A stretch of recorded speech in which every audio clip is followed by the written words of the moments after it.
नमस्कार।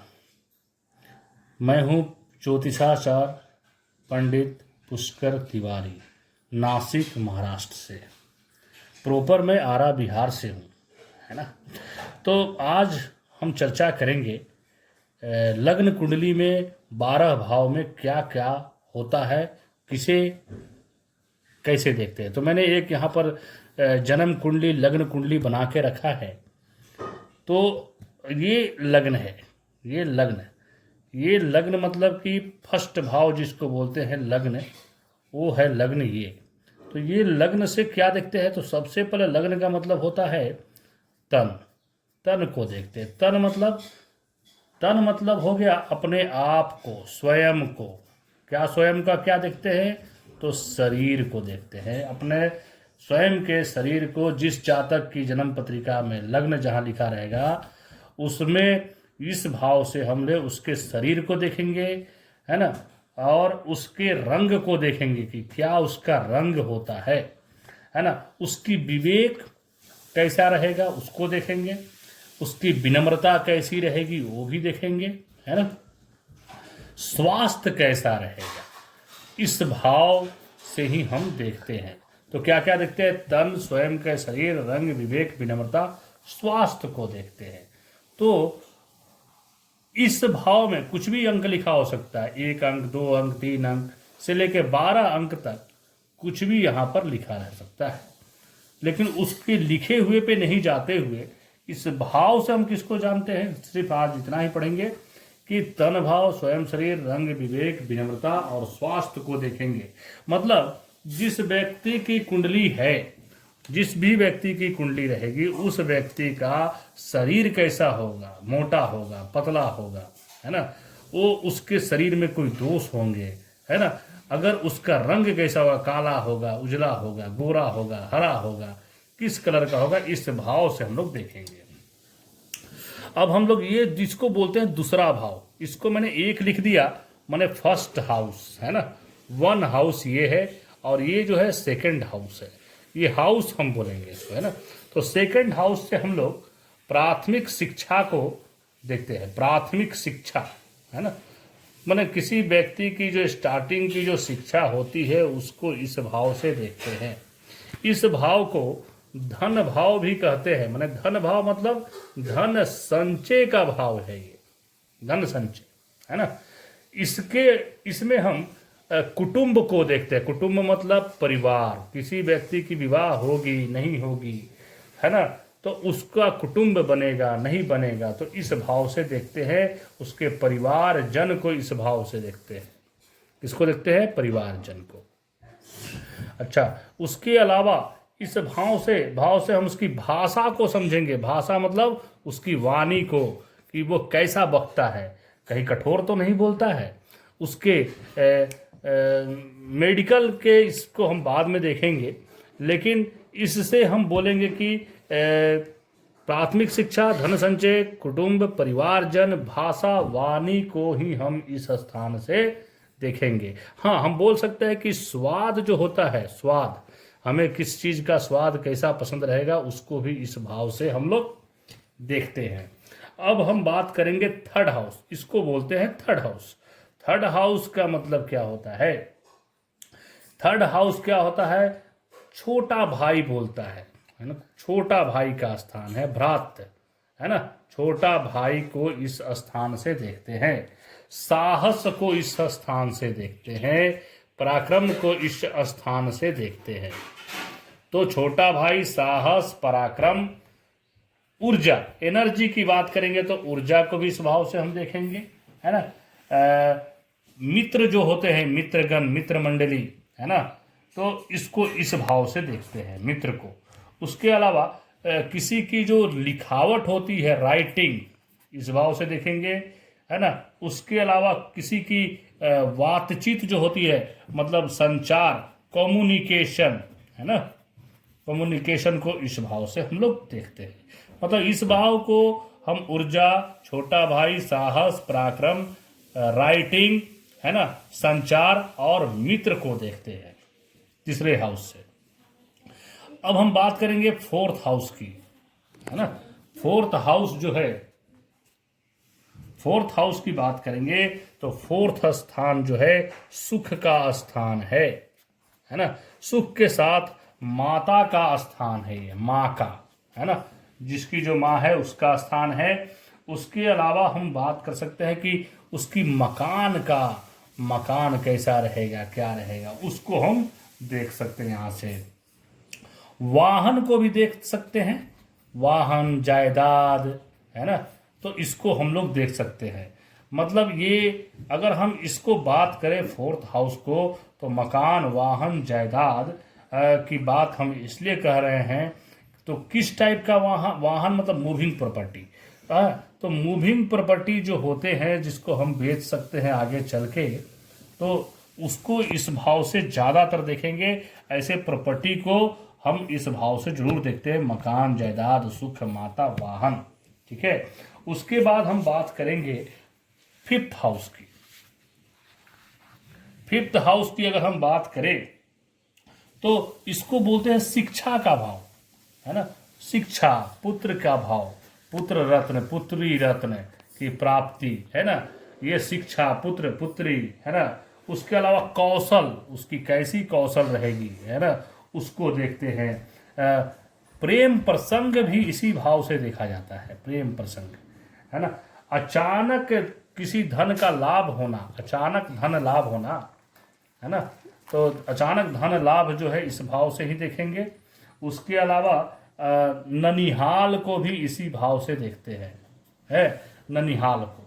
तो हम ये बोलना चाहेंगे कि किसी की भावना जो है, भावना, उसको भी इसी भाव से देखेंगे। तो शिक्षा, पुत्र, पुत्री, कौशल, प्रेम प्रसंग, लव मैरिज होगा नहीं होगा, लव कैसा रहेगा, अचानक धन लाभ हो जाए, लॉटरी लग जाए, उसको फिफ्थ हाउस से देखते हैं।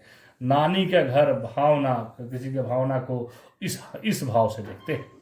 सिक्स्थ हाउस की अब हम बात करेंगे। सिक्स्थ हाउस में हम किस भाव को देखते हैं?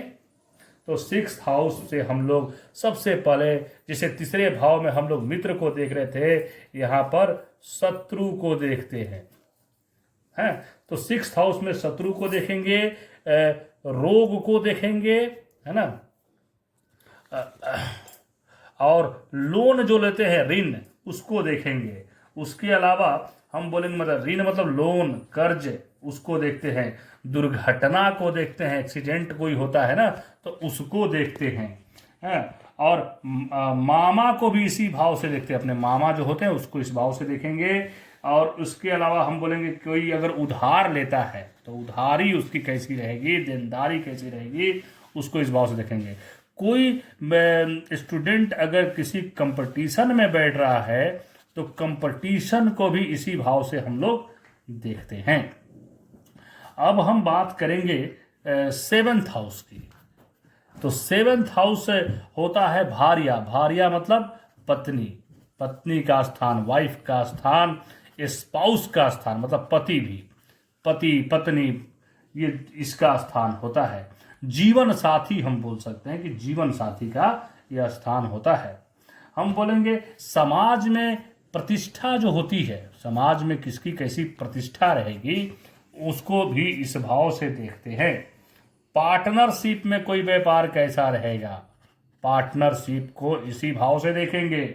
हाँ, अगर प्रतिदिन इनकम, प्रतिदिन का आय जो होता है मैंने डेली इनकम भी इसी भाव से देखते हैं। तो डेली इनकम इस भाव से देखेंगे।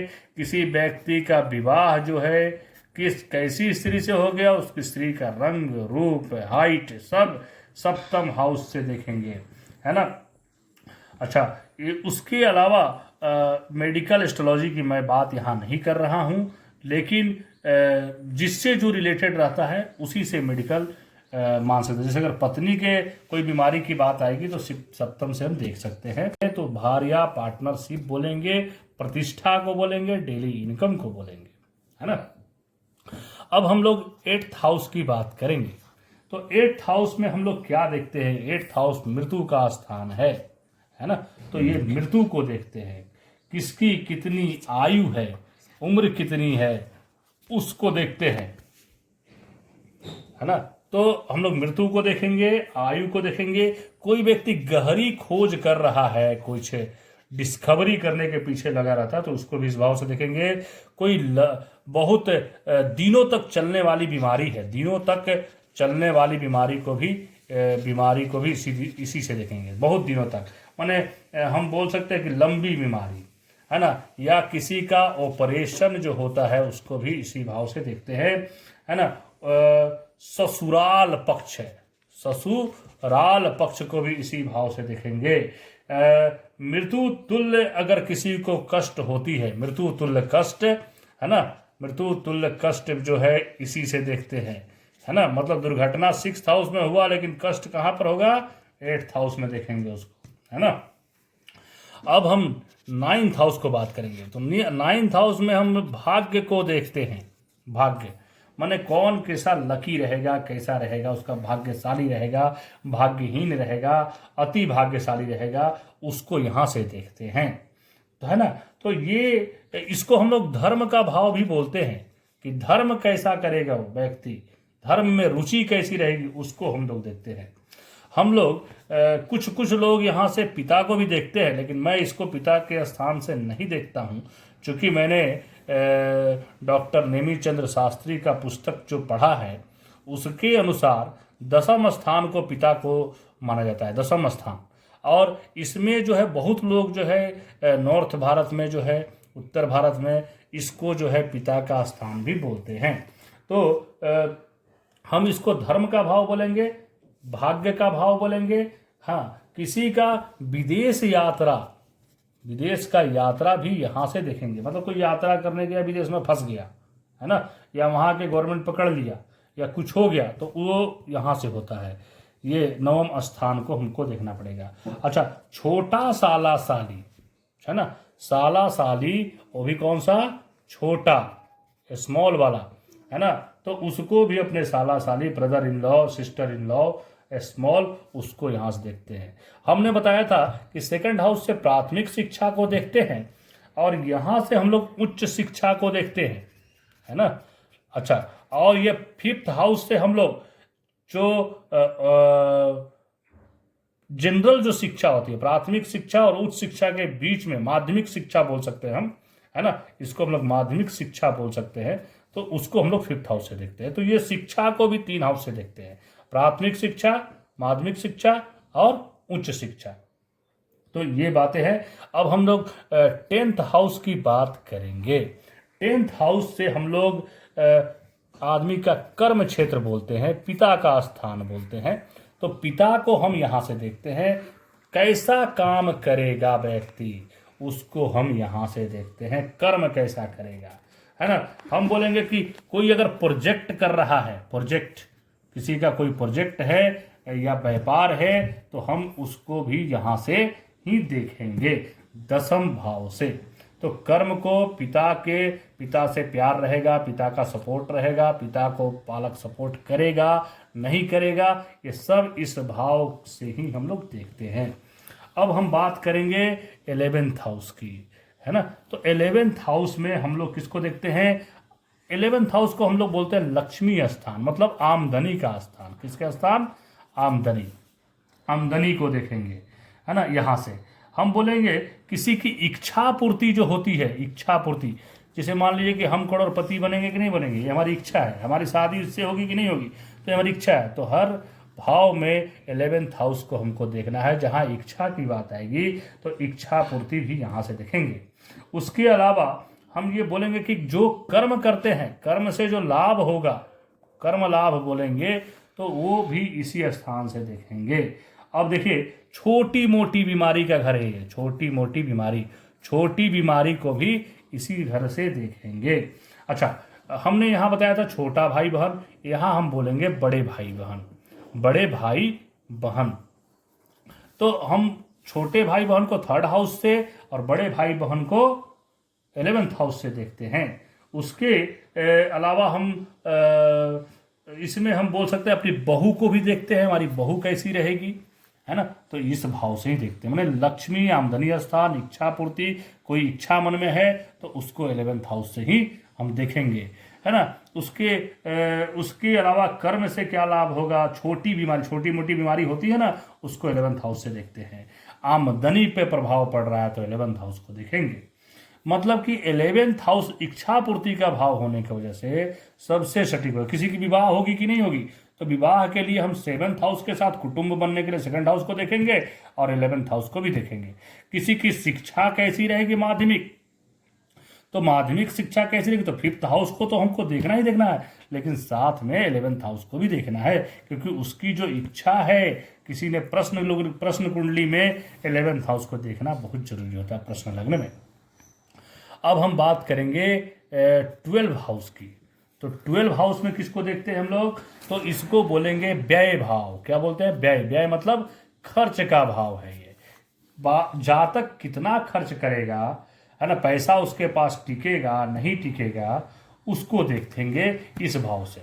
अब जैसे किसी का अगर कर्क लग्न है, ये कर्क लग्न है, मतलब 4 अंक यहाँ लिखा हुआ है, कर्क लग्न है या तुला लग्न है, तो कर्क है मतलब यहाँ पर मिथुन है, मिथुन मतलब बुध, या तुला है तो बुध, बुध मतलब बालक बच्चा। तो ये जिसकी व्यक्ति की कुंडली तुला लग्न की होगी या कर्क लग्न की होगी, उसका यहाँ पर बुध स्वामी हो जाएगा और वह जातक बच्चे के समान अपने पैसे को खर्च कर देगा। जैसे बच्चे कैसे टॉफी खरीदने के लिए पैसा दिया तो तुरंत खर्च कर देते हैं, वैसे खर्च कर देगा। तो इसको ध्यान रखना है। मोक्ष किसी को मिलना है, कोई कोई बोलता है अगर केतु बैठेगा तो ये मोक्ष मिल जाएगी, व्यक्ति को मिल जाएगी, लेकिन वो बहुत अच्छा धर्म करेगा और कर्म करेगा और पूजा पाठ में मन लगाएगा तो ही उसको मोक्ष की प्राप्ति होगी। तो विदेश में बसना, हमने बात किया था विदेश यात्रा 9th हाउस से, लेकिन विदेश में कोई बस गया तो उसको हम लोग 12वें भाव से देखेंगे, है ना। किसी का मेडिकल खर्चा, है ना, या हॉस्पिटल खर्चा, हॉस्पिटल का खर्चा जो होता है, बहुत ज़्यादा रोग हो गया किसी को, तो उस खर्चे को हम लोग 12 हाउस से देखते हैं, है ना। मतलब कोई भर्ती हो गया, एडमिट हो गया, तो उसको भी 12 हाउस से देखेंगे। तो हमारा ये मानना है कि ये जो 12 भाव होते हैं उसमें हम लोग बहुत कुछ चीज़ों को देखते हैं। तो हम इसकी बात तो किए, अब इसके साथ मैं आपको बता देता हूँ याद करने के लिए, तन धन भ्रात सुख है ना, शिक्षा बोलता है इसको, शत्रु है, पत्नी, पत्नी के बाद पत्नी हो गया, पत्नी के बाद मृत्यु, मृत्यु के बाद भाग्य, भाग्य के बाद कर्म, कर्म के बाद आय, आय के बाद व्यय। तो ये भाव होते हैं जिसको बोलते हैं कुंडली का भाव, है ना। और उसके जो स्वामी होते हैं उसको बोलते हैं भावेश। मान लीजिए किसी का यहाँ पर 1 लिखा हुआ है, मतलब ये है मेष, मेष का स्वामी होता है मंगल। तो अब मंगल का जहाँ पर बैठा है, मंगल बैठा, और अगर इस घर में किसी की दृष्टि नहीं है तो वह जातक जो है, अगर किसी भी ग्रह की दृष्टि नहीं है तो वह जातक लाल कलर का ही होगा। और उसकी हाइट, मंगल की हाइट जो है ओरा पराशर के अनुसार तो नहीं है और ना ही किसी ज्योतिष के अनुसार, ये हमारे एक्सपीरियंस के अनुसार है, 5 फीट 7 इंच से 8 इंच के बीच में होती है। तो ये सब चीज़ें हैं जो कि आपको देखते देखते भी एक्सपीरियंस होता है। किताब तो है ही, लेकिन किताबी कीड़ा ना बने, हमारा ये मानना है। ज्योतिष को बहुत ढंग से देखे और बहुत ही अच्छी तरीक़ा से देखे। अब ये जो है, ये सीधे मैंने बताया जनरल चीज़, इसमें मेडिकल एस्ट्रोलॉजी के बात करेंगे तो यही भाव उस मेडिकल से भी संबंधित होते हैं जो कि किसी के अंग से संबंधित होते हैं, तो उसको हम अगले वीडियो में बताएंगे। तब तक के लिए आपको नमस्कार। हमारे चैनल को सब्सक्राइब करना ना भूलें और हमारा प्रेडिक्शन लेने के लिए हमारा मोबाइल नंबर याद रखिए, व्हाट्सएप नंबर भी है 7057768651। मैं एक बार फिर से बोल रहा हूँ 7057768651। और आप इस पे व्हाट्सएप करके हमसे प्रेडिक्शन भी ले सकते हैं और सीखने का प्रयास भी कर सकते हैं अगर चाहे तो। धन्यवाद।